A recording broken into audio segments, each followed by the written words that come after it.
আপনার ছেলে মসজিদে চুরি করতে যায় ধরা পড়ছে। কি কোন?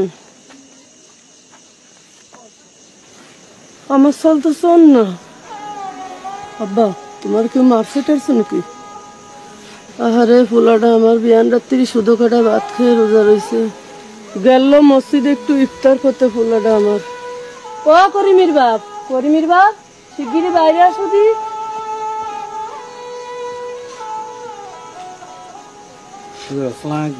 ওয়ালাইকুম আসসালাম। কে হয়েছে হুজুর আপনারা? করিম বলে মসজিদে চুরি হতে গেলে। কি কারণ হুজুর? আমি গরিব হইতে পারি, আমার পড়ায় তো এই শিক্ষা দিই নাই। হুজুর আমি 6 মাস ধরে বিছানায় পড়া, আয় রোজগার কিছু করতে পারি না, তাই পোলাডাই মসজিদে গেলে একটু ইফতারি করতে। ভাইয়া ভাইয়া জিলাপি আনছো? আনো নাই? ভাইয়া ভাইয়া পেঁপে কাটছো?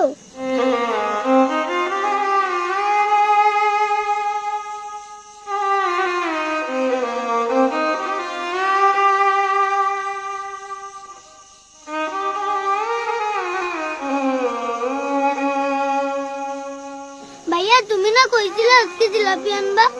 দেখছো মা ভাইয়া তাহলে মিথ্যা কথা কই, জিলাপি আনার কথা কইও জিলাপি আনলো না।